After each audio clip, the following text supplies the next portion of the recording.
With every meal we eat comes a choice, and every choice leaves a footprint. From our bodies to the health of our children, to the sustainability of the planet we live on, to the animals unwillingly converted into food themselves. Farming animals for food comes at a great cost that we rarely stop to question. In today's episode, we explore the consequences of these choices and how, with just a few small decisions, we can make a huge positive impact.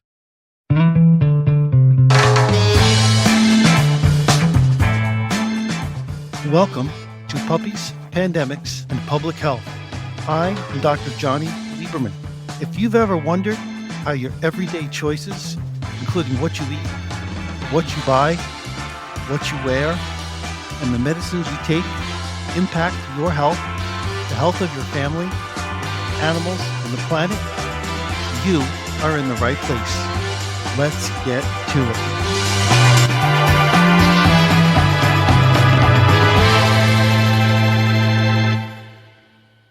Dr. Faraz Harsini is a biomedical scientist and the CEO and founder of Allied Scholars for Animal Protection, a nonprofit that supports students who are interested in advocating for animal and environmental protection, public health, and pursuing careers that can make the most difference.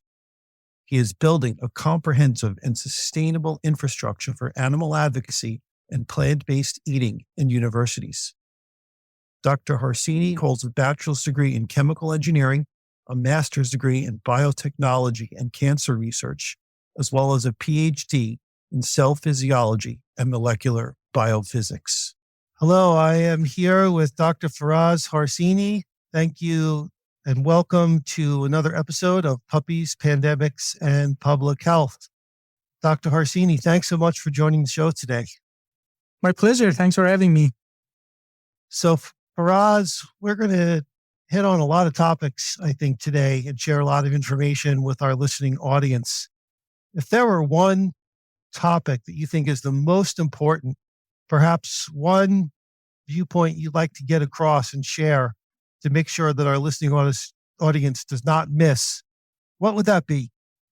I think the take-home message for me would be there is a chance to live a life and build a food system that is based on one health. And what that means is that the health of us, public health, the health of the planet, and animals. There is a way of living that we can respect all lives on this planet and without harming anyone, and live a life full of prosperity without damaging the environment and harming animals. And I think that's something that I didn't know growing up. I had no idea. I even worked on diseases that were caused by the food system, including pandemics, which is why I love the name of your podcast, by the way, Puppies, Pandemics, and Public Health, my favorite subjects. And the name suggests that they are somewhat connected, right? I guess that connection was never made to me, even throughout graduate school. So yeah, my passion is now to actually make that connection for people who I know care about other people, animals, and the environment. Great, Faraz. I agree with that one health concept. I don't feel like it's gained enough broad acceptance. It doesn't have a lot of airtime outside of the community which we're already involved with. That would be a great place to perhaps start and share. I'll let you go on perhaps and share a little bit more about what that means, maybe why One Health is not already in effect. You hit on a great summary of it in that the health of humans is interconnected with the health of animals and the health of the environment. They're all connected. We don't necessarily have to sacrifice one to improve the other two. And in this case, where humans, the laws are made by humans for humans, we don't have to throw animals in the environment under the bus, so to speak, to guarantee our own health. And in fact, it may be the opposite. especially if you talk about something like pandemics and the horrible pollution from the industries and the farms that produce the food that we have to eat. There is a better way to do it. And so I'd like to hear a bit of your thoughts on that. But even before that, maybe share a little bit with our audience first, how you got to where you are and why should we listen to you? How are you qualified to talk on these topics? I know you are, maybe our listeners don't. So maybe share a little bit of your background and how you got to where you are. For sure. And I don't want people to listen to me because they think there's something special about me necessarily. I do have qualifications, but really I want people to be able to take this information and reflect and hold it against the values they already hold and judge what I say. But I would say that I come from a big bias for eating animals because I grew up that way. I'm originally from Iran, so I was born and raised there. Back there when I was a student in college, I think I always say college is the first time in your life when you realize that the world is a shitty place. You start learning about all these different causes. And I remember I was very lost because I cared about so many things. Human rights was one. And I was really interested in environmental protection. My bachelor was indeed chemical engineering, but then I became really interested in biofuel production and sustainability. At the same time, as shy and introvert as I am, some of my friends said, "Hey, Faraz, you play music. Let's go to hospitals and play music for children." So it was after this movie, Patch Adams, that I'm sure some people remember or watched. Patch Adams was an American doctor who did this thing called clinic clowning. So you become a clown, but you basically go to hospitals to just make people feel better. And so I started doing that. And doing so, I interacted with a lot of children suffering from cancer. And again, I looked at them and I was like, I want to do something really meaningful with my life. And that's why I decided to focus my graduate studies on cancer. There was this cancer institute in Texas that I really wanted to come to, which I did. So it's like one of the best institutes in Texas. So I did my master's there, and then I got interested in just biomedical sciences and just decided to continue my education and doctorate in biomedical sciences.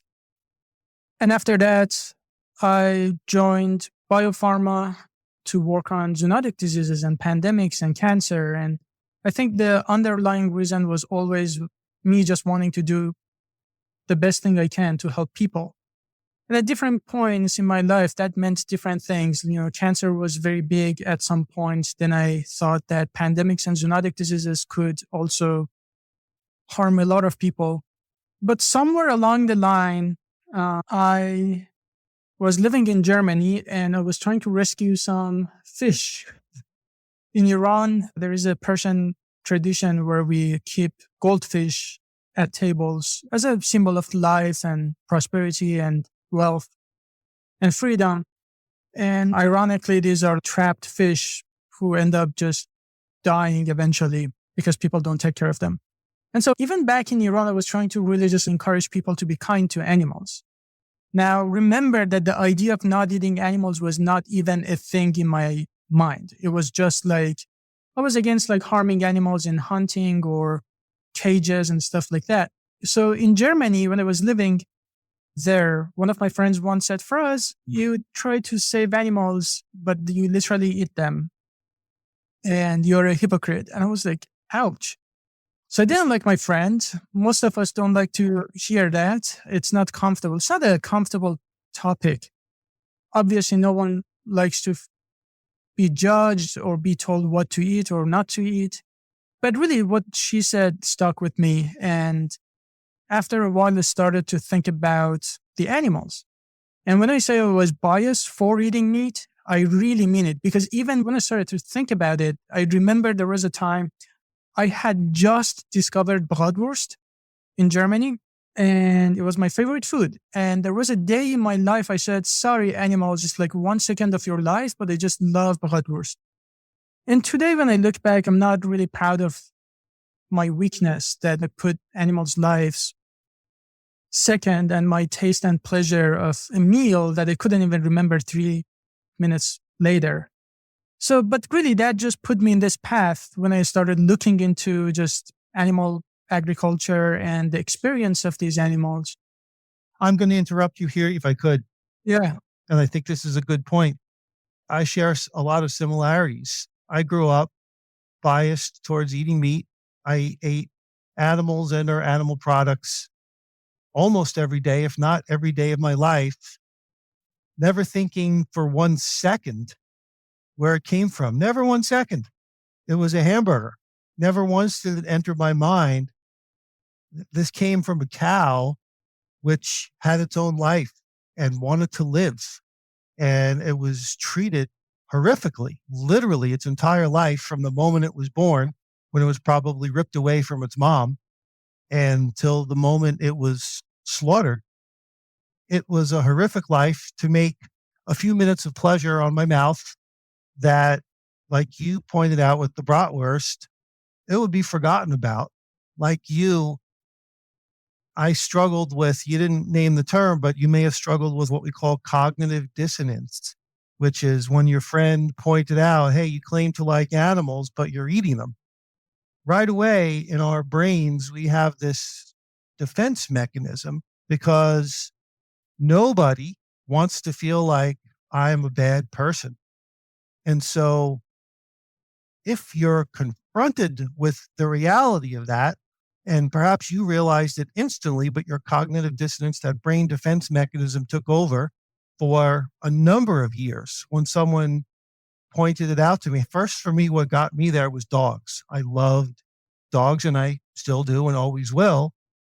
But someone kind of casually pointed out to me, you love dogs, but you eat pigs and you love bacon so much. And I shrugged it off like, oh, there, it's completely different, but it's not different. And that's one of the points I wanted to throw out there. If you thought that something like a dog is just different from a pig or a cat is different from a cow, think about why you think that, other than the fact that we've been marketed that, or at least in the United States and probably Canada. I can't speak for many other countries, but it's been thrown in front of us in marketing campaigns, partially sponsored by our government much of the time, all our lives.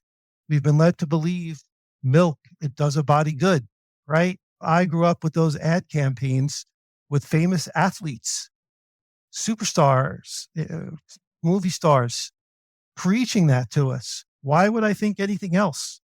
Beef, it's what's for dinner, right? It's just normal. You have steak or a hamburger. And we've had that thrown at us. I've been a victim of it till someone challenged me with it. And I started to think at it. And I didn't change right away like Faraz didn't. And you don't have to. Like Faraz mentioned, I hope that if this is a new idea, you'll at least think about some of these concepts and take it from there. Faraz, thank you for permitting my interruption. You're about to chat more about One Health with our audience. Yeah. For me, this lifestyle, this idea of veganism was finally something that brought three things that were always dear to me: public health, just trying to help people, the environment that I always cared about, and obviously animals. And, for a while, I really just tried not to talk about animals openly because I was like, what if people think I'm biased? But then, I changed my mind. I thought that I do care about animals. We shouldn't shy away from talking about things that we actually care about. And especially when it's something so big and massive in terms of like pain and suffering that we inflict needlessly. And I fully agree with you. Like, when you hear this idea for the first time, you don't like it because who likes to hear that the way they were raised and their habits are wrong? No one. Indeed, we love good news about our bad habits. And that's something that I think animal industry tries to exploit as much as possible, to tell people that you need more meat and you need more dairy and more eggs. But yeah, what I said, that I hope that people don't listen to me because I don't know, as a doctor or as someone who has done research on this, not just because of that, but take these ideas and run with it. Just notice how many times you're exposed to ideas of eat more meat, eat more dairy. Like you said, the advertisements of using actors and actresses to promote the idea that you need to have milk. Every time you go to grocery store, please pay attention. Every animal product that you buy has a picture of an happy animal. And it's always some cartoonish happy animal. But between you and me, do you really think that if you go to a slaughterhouse, you're going to find a bunch of like happy animals like smiling? And so I think it really starts from us being honest with ourselves, understanding what's happening. And it's like you said, it's not our fault. We've been victimized by this system that just lied to us from the beginning. To get our And money. I have no problem with any business making a profit. I've been a small business owner for a while. I had my own practice as a doctor trying to help people, and there's many people who have legitimate businesses. But I do have a problem, and I think many consumers would, of any business lying to you to get you to buy their product. I don't think anybody likes that. And I don't think the general public is aware that's going on in the grocery stores every time you're buying an animal product. Am I right? absolutely. And really just the best indication of how messed up it is. I think as someone who is into public policy and studying law yourself, ag-gag laws, for those of you who don't know, they're actually, for the most part, not constitutional. They usually get struck down by Supreme Court. But sometimes animal industry, they basically try to criminalize whistleblowers who simply go inside animal farms and show people what happens. There is no broccoli farm. There is no plant-based meat company that is trying to sue people from going inside and showing you how soy is either harvested or processed. But that just shows you what are they hiding that they tried so bad to keep it hidden from people. And I think that just shows that if people saw the reality, the truth, they would not want to support that. It's so easy to do it because we are living every single day in these lies. And you can go down the rabbit hole of each animal product, including like bacon, that, you talk to people about compassion for animals and the problems with meat and pandemics and environment. And the response you get is, but I love bacon. And I get it because I love bacon. If you think you like bacon, I liked it even more. But really the truth is, bacon was like the garbage part of meat that the meat industry just didn't know what to do with it. It was the worst part of it, but they just found a great way to market it. And now we are so brainwashed almost that you can give people all the facts, everything that they need to know, but then we are stuck at, I just love bacon. And actually, I want to just add, some people, when they learn that I don't eat meat, they say, but I love meat. I could never do that. And I say, me too. I didn't stop eating this stuff because I stopped liking the taste of meat or cheese or any of that. But you just learn that there is a better way to live. There are millions of people who don't eat these animal products are still happy. We still eat delicious food. And that's what I'm talking about. That's that One Health. That's the beauty of it, that you learn that, oh my God, apparently there is a way of living where you eat what you like.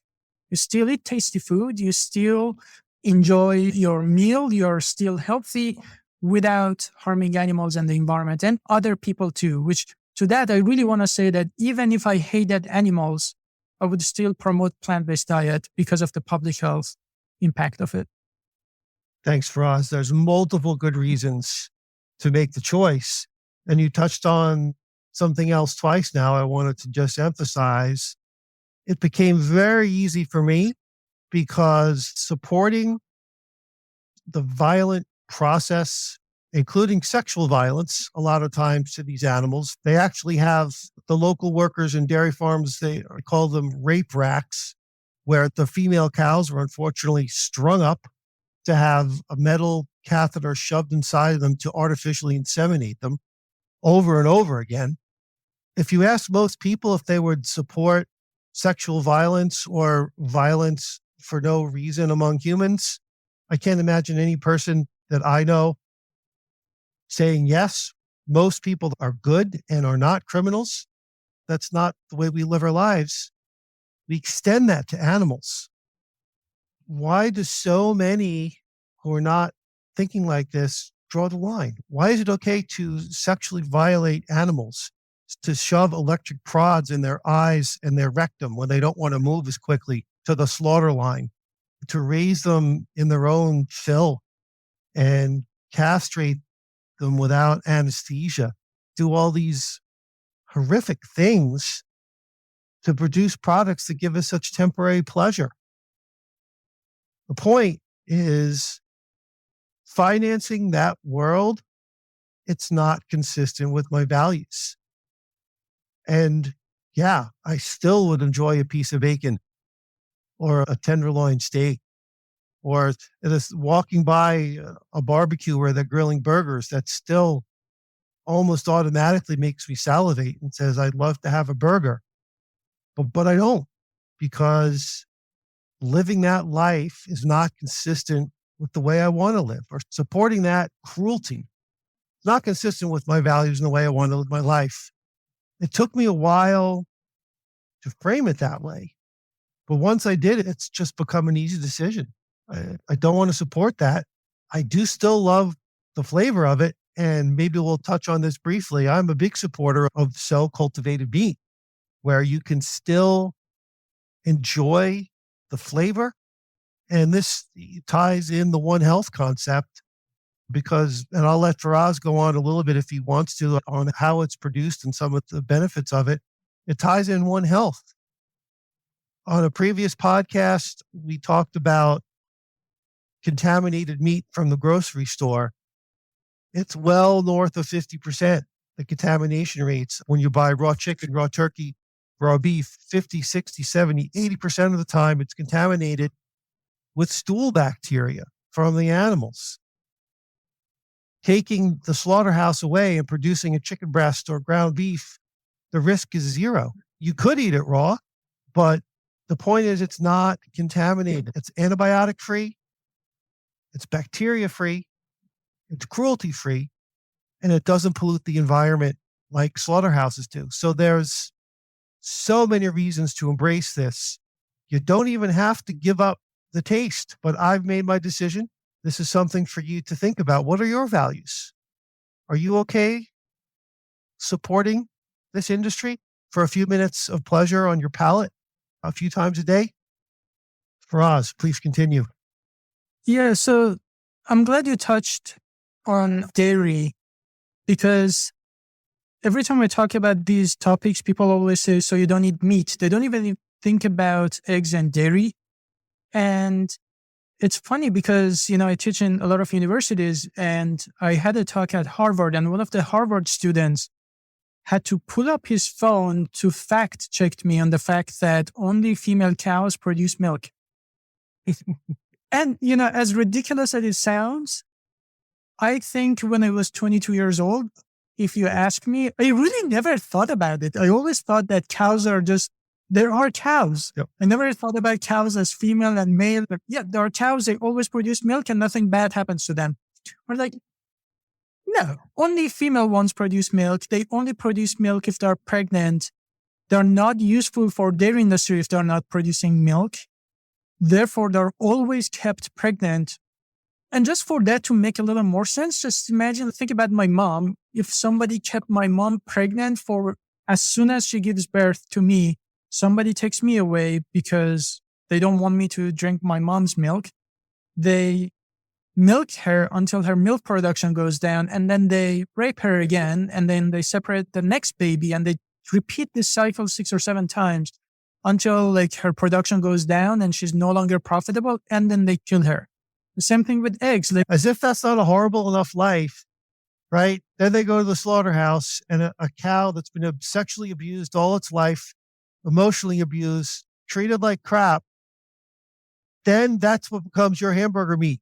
It gets taken to the slaughterhouse. That's what I honestly think, that if you thought about the experience of animals, I think eggs and dairy are probably worse than just meat alone, because these animals have been abused for their whole life. Like you said, emotionally. And it's like when you switch the species, it just makes sense how terrible. Imagine if somebody raped a dog removed all the puppies, milked the dog. It's just like, you're like, what? Stop it. Don't even stop talking. I don't want to imagine that. But the same thing with eggs, right? Male chickens don't lay eggs. We never question. Everyone says, I get my eggs from this happy farm where there is a security camera. You can always look at all the chickens. And I like ask, so in that farm, what happened to male chickens? They're all killed. And all those female chickens are eventually killed too. The second, they're not profitable. But here is the beauty of it though. I guess like you look at ice cream or like something with milk in it, it looks like the most innocent food. But the second that you have this knowledge, like I look at this ice cream and I'm like, someone had to be raped and murdered for this. And it just doesn't make any sense. But the beauty of it is Ben and Jerry's, right? You probably didn't even know that you had dairy-free ice cream at some point and you couldn't even tell. That's how good it is. That's how little effort it takes to switch what we eat. Next time you go to grocery stores, you want to get that Ben and Jerry's, all you have to do is to choose one of the flavors. It says like dairy-free. Not that they care about people. It's probably for lactose allergy and whatever, but it just shows you how easy it is to eat foods that taste literally the same to a point that we barely can tell the difference without causing this like massive emotional and physical trauma to cows. We can also talk about taste if you want. Oh, yeah. So stop there because that's a great point. I've experienced that more and more as I've tried to expand what I eat. I like good food, like a lot of people, if not most or all. But I continue to try things and I'm surprised at how good they are. I've recently encountered a couple of plant-based cheeses, which taste almost like the real thing. It's good enough for me. And what the real thing, right? That's a mental construct that we have from growing up. Does it have to taste exactly like cow's dairy cheese? Not really. It has to satisfy the palate and taste good. And I also, sour cream. I found one that's indistinguishable. It's got the same richness to it that people crave. That's something else that's hardwired in, that rich, creamy feeling. It doesn't have to come from a cow. Doesn't have to. Avocado is something else, which is a great replacement for that creamy texture that you want. And does it take a little adjustment? Yeah. And when I speak with my friends or colleagues who aren't, and we talk about it, and they say, yeah, some of that makes sense. I take that with people who are open to this idea, but they're not going to cut off everything right away. My one friend who eats meat and dairy, but he's put cream in his coffee forever. I said, try this. You can easily find a dairy-free creamer, and I bet you won't notice a difference. Start with that. Start and see what happens after that. If you like it, maybe you'll branch out to a dairy-free butter or start small. One of my professors who I had on here brought up the idea of just get an egg replacer for when you bake. That's another, you start small. That's small things I started doing. I don't notice the difference. The rare occasion I do bake something, you save one egg or two eggs, don't notice the difference. So if you're thinking about the idea, but you're afraid that you have to give up too much flavor, start small. Find one thing that you can make a difference with and expand from there if you're so interested. Faraz, you're going to speak about something else. Yeah, I completely agree. I think the biggest stopping force for me when I wanted to go vegan was like, I have to say goodbye to all the foods I ever liked in my life and eat tomatoes and lettuce for the rest of my life. And I really think that most people don't go vegan because that's really, they still think vegans eat salad. And I was like, no, you literally eat the same foods. I love pizza and hamburgers and all that stuff. I still eat the same thing. Like people say I don't like vegan food. I was like guacamole and pico de gallo and I don't know, avocados, and you go to Chipotle, right? Literally you get the same things, the beans and rice and grilled veggies, and then that they have some soy base that you can replace the meat with it and get your corn, literally 90% of things. And there is already vegan. You don't even think about it. Peanut butter and bananas and all that. French fries, not the healthiest things, but vegan, right? But I tend to think about humans as people who have values. that most of us are willing to uphold and fight for. And we are just more than these machines that, as if I'm trying to just convince you, here it is, here is some food that I'm sure you're going to enjoy eating. But I think I really value people more than that I want you to understand that why you should choose differently, and that you have the power, absolutely have the power to do that. Because sometimes I feel like people think so little of themselves that I can't, I'm so powerless, versus I know that if they tried, they can do something that's a lot more aligned with their values. And so when it comes to taste, yes, there are a lot of things that, you discuss. You can find foods that taste almost the same. And when you go vegan, you start discovering new foods like nutritional yeast. I realized that non-vegans don't know what nutritional yeast is. And I'm like, you are missing, my friend. How can you miss nutritional yeast? I just dump gallons of nutritional yeast in whatever I eat.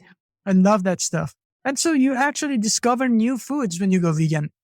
But what I want to say is, think about it in another level. Have you ever liked some food when you were growing up that you no longer like it, or vice versa? You never liked it and now you do. The point is, taste is actually acquired. Aside from some evolutionary aspects of the food that we like, such as salt and fat, because those things help us survive, the rest of it is just a habit. It's acquired.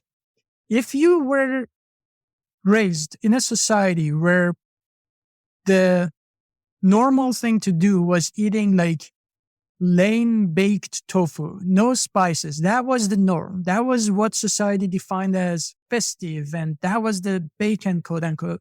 What would I have to do to convince you to eat dead animals if that was normal to you? If the norm to you was eating or drinking soy milk or almond milk, what should I do to convince you to now come drink breast milk of raped and tortured animals? It's like, you'd be like, are you crazy? That would sound so weird. But that just tells me that you and I did not choose to like cheese. We did not choose to like bacon. Indeed, I, as a small kid, I actually didn't like meat. I never ate the meat, and people around me, parents mostly said, oh, no, you need the meat. That's how you make blood. Now you are doctors. That's not how it works. That's what people thought. And they force fed me meat to a point that I started liking it, to a point that when I actually wanted to stop eating meat, I said, sorry, pigs, I just love bratwurst. And I see that all the time. There are so many kids, they don't actually like to eat meat, but the parents, sort of feed them because they think it's good for them. And then it just becomes a habit. So that sucks. But that also tells you that when you stop eating these products, it's just a habit. It will change, and you start acquiring taste for healthier things and for so many other foods. And like you and I discussed, we try our best to come up with foods that taste the same.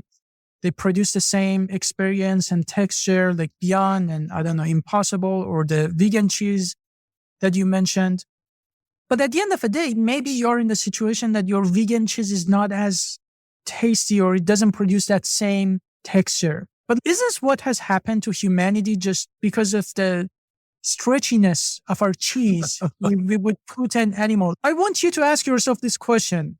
How close a product should become to real cheese that would justify like us stopping like doing horrible things to cows? Is it like 99%? Is it 95%? Is it 100%? Like, at what point we say this is good enough for us to live our life in a way that we enjoy our meal without harming animals?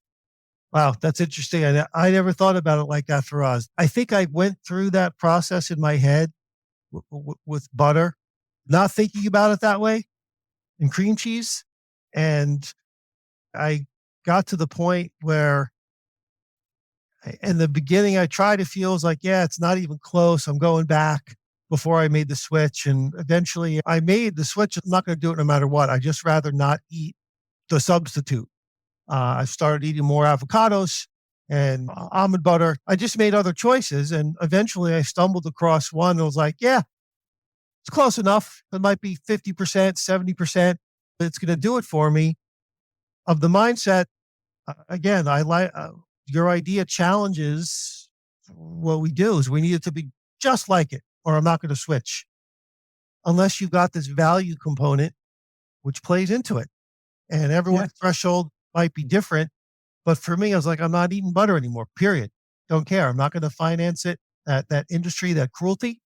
And the market is responding. And there are multiple different cheeses out there, multiple different plant butters, multiple different plant-based milks, plenty of options out there. And I encourage you to think about that Faraz idea. How close does it have to be for you to not sponsor the torture and violent treatment of these animals?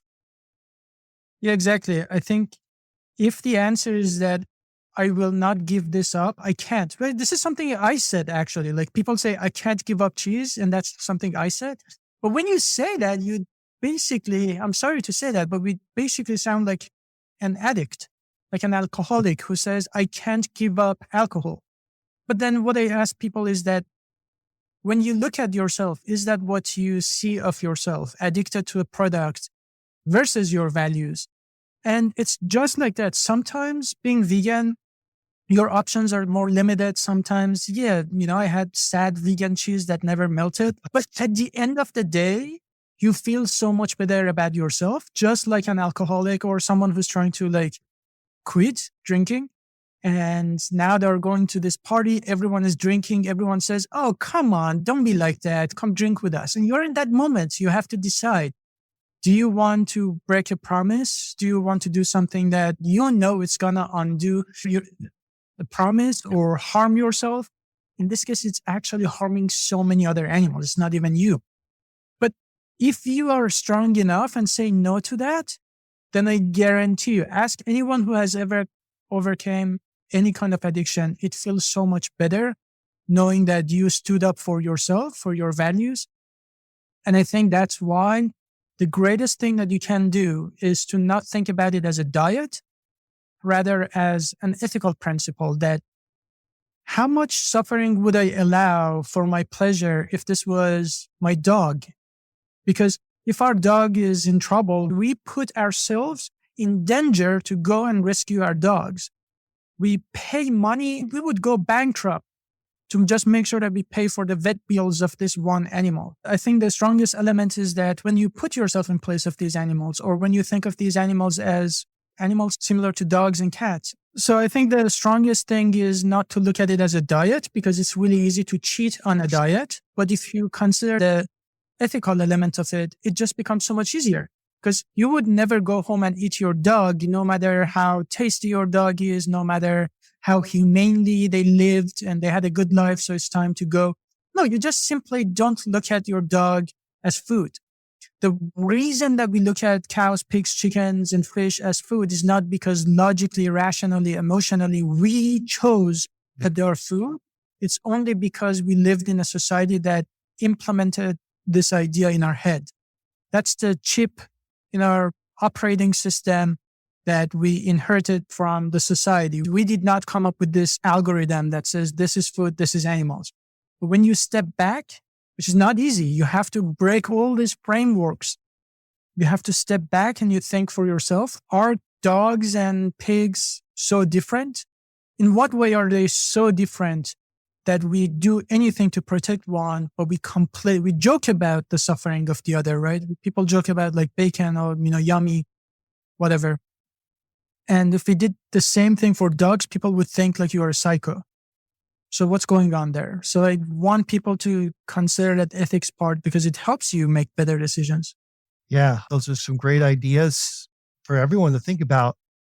And I'm glad to learn something on my shows. I had not heard that addiction analogy before, and I think it's accurate.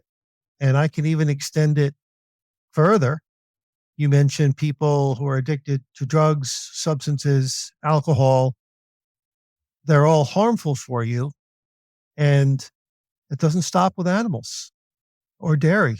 Despite messages you may have heard otherwise, dairy and processed meat, they're linked to cancer.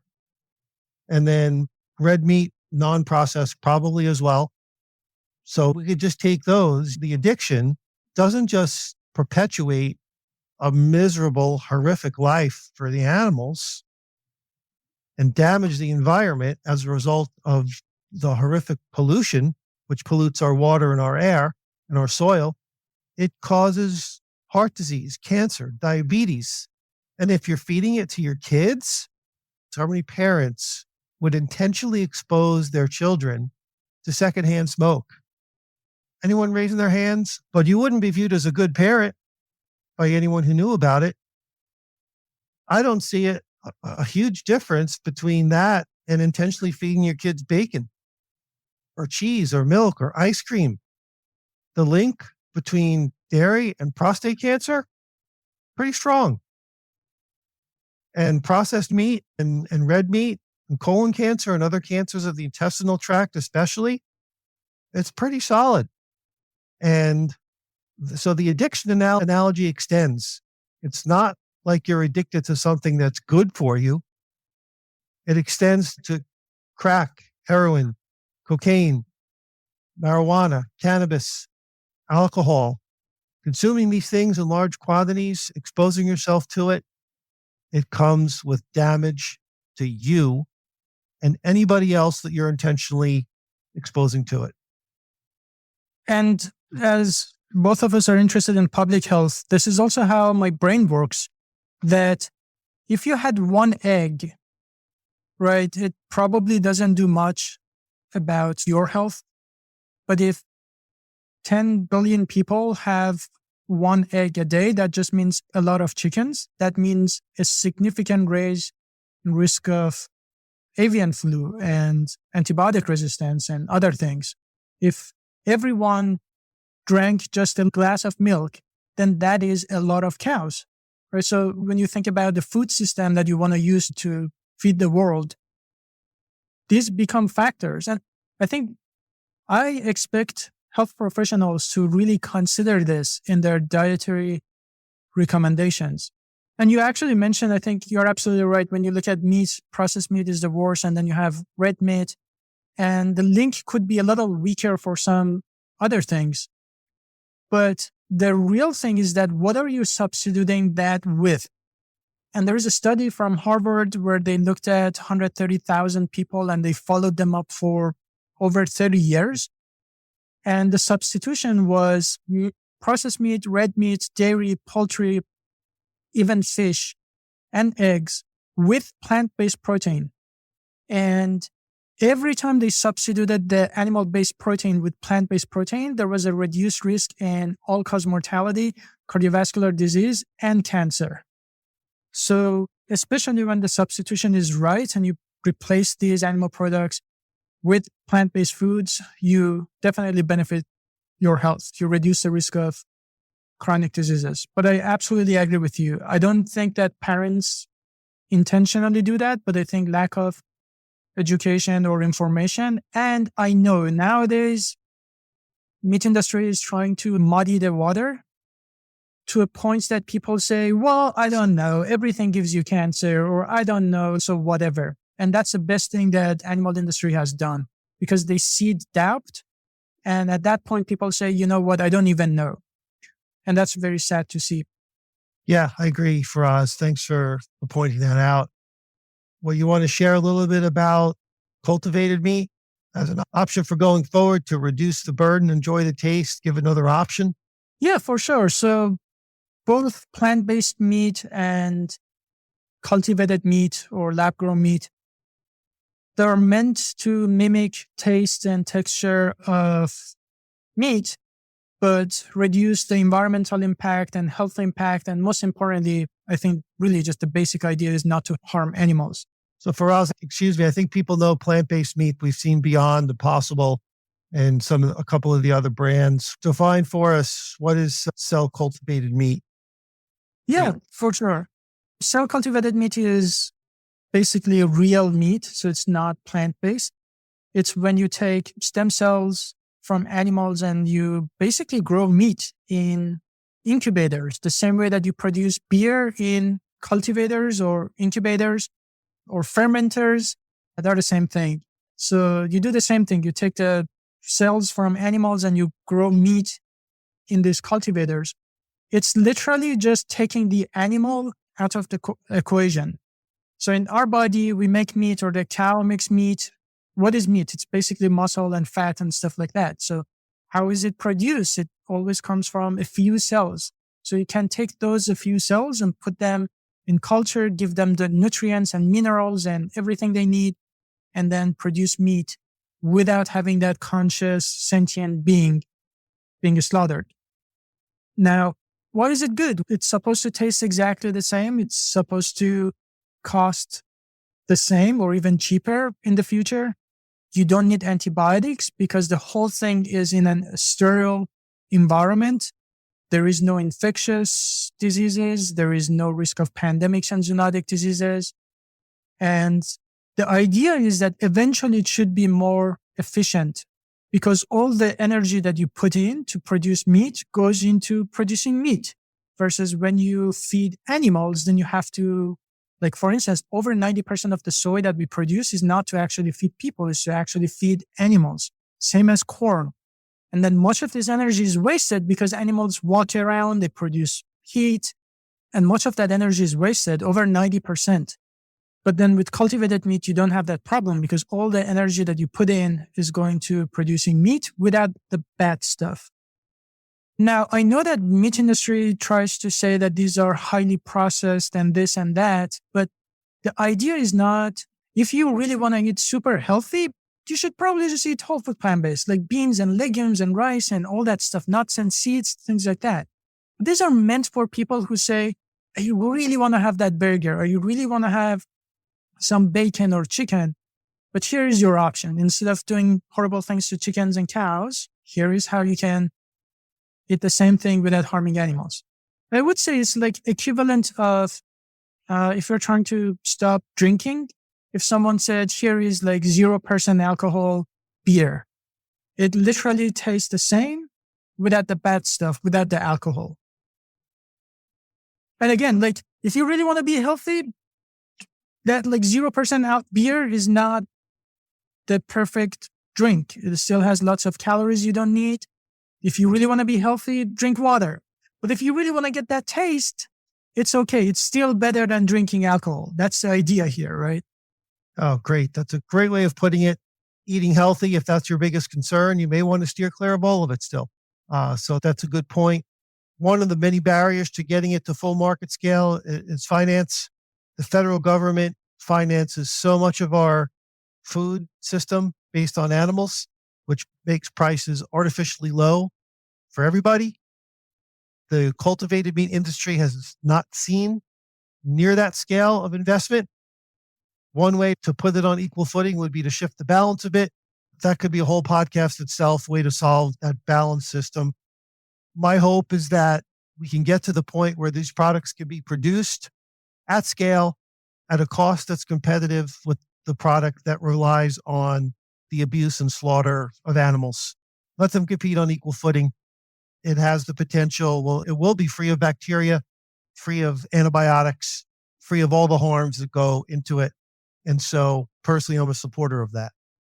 Let me just add something because I think it's super important what you said about the imbalance of how government supports this stuff. Because people say vegan food is expensive, which to me is like vegan food, define it. The cheapest and healthiest stuff, legumes, nuts and seeds and fruits and vegetables are already vegan. But if you mean, yes, plant-based food, like plant-based meats, like Beyond or Impossible, yes, maybe you have to pay a little more. But you have to understand that the meats that you are eating has been heavily subsidized by the government to be cheap. If the government didn't subsidize that, the plant-based meat, there is no way, there is no reason anything plant-based should cost more than animal-based products. It also shows how the system that we've built to exploit these animals is just another reason that it's so cheap. Just so you understand, like normal chickens are supposed to have about 30 eggs per year. But we've genetically manipulated these chickens to lay somewhere between 275 to 300, almost 10 times more, lay more eggs per year. And that just means that depletion of all the minerals from these animals' body. That's why they collapse at the end of the day. So, that's one reason that egg is so cheap. And that every time there is a pandemic, every time that there is a bird flu that kills all these chickens or cows, then the government bails these industries out with our money. We pay for this system of death and torture that harms people and environment and us to survive. But it also means that we voted better. If we chose better products, how easily the entire system can change very quickly. And I don't really think that meat industry is made of people who are genuinely evil. I don't think that they enjoy having an industry that is the biggest death machine of all time. I think they just want their money. And if they see that people are choosing different stuff, they would easily just switch their practices, as they have. Like some of the biggest investors in cultivated meat is actually Tyson and some other, like JBS. They invest a lot on cultivated meat. They don't really care. They just want to make money. If they think that this is going to be the future, which I think they're smart enough to know that producing meat from animals is not sustainable. I can very briefly touch on that. Like 80% of agricultural land in the world is dedicated to animal agriculture, which produces between 20 to 30% of global calories and protein, meaning that we are taking most of the land and produce very little food. That means global malnutrition. That means that we already don't have enough food to feed about 8 billion people. And by 2050, we're going to be 10 billion people. We already don't have enough food. Giving all these people enough food is not going to be possible with producing animal products. And so I think meat industry understands that. That's why they try to get ahead of it and invest in cultivated meat and even plant-based meat. Sometimes they actually buy out plant-based meat companies. And so really just to wrap it up, I really want people to feel like empowered, that they can make a choice, that every time they make a choice, a different choice in a store, it makes a difference. Every time they pay for meat, eggs, dairy, they probably pay for something that is not aligned with their values, and it causes a lot of pain and suffering to animals, the environment, and other people. At the same time, I've been vegan for 14 years. 14 years ago, you couldn't go to every coffee shop and get almond milk and soy milk and oat milk. You get all three of them at Starbucks and most other coffee shops. And that change happened very quickly. It wasn't like you could go to any grocery store and find all these amazing vegan options. Now you do. It just shows how much power we have if we just come together and make right choices. Yeah, that's a great way to conclude. You have the power to make different choices. Hopefully we shed some light and educated you on some areas of this you didn't know. Throughout the course of your day, I think we all make decisions, small ones and big ones, based on what we believe, based on what's important to us. Do I get a dog or a cat, for an example? What kind of car you want to buy, what kind of job you want to work, what friends you keep. These decisions, and even smaller ones, you make decisions every day. We all do based on our values and what's important to us. The food we eat probably should fit in that category. Maybe you think it does. Maybe you learned some information today which will challenge what you think, to think about it a little bit differently so that you don't have to be ruled by cognitive dissonance if you already are. You're empowered to make decisions. They can be small. They can escalate over time. It does not have to be difficult. It does not have to be unhealthy. And it doesn't have to be expensive. The barriers that I hear are just not true. There's a way to do it that can align with your values going forward. Dr. Faraz Harsini, thank you so much for joining on the show. This was a great discussion. I enjoyed it. I learned some new information on it. I really, from the show, really appreciate your time and your contributions. My pleasure. Thanks for having me. Thanks for listening. These conversations aren't always easy, but they're important and worth having. Take what resonates, ask questions, and keep learning. Find us on Doctor Podcast Network.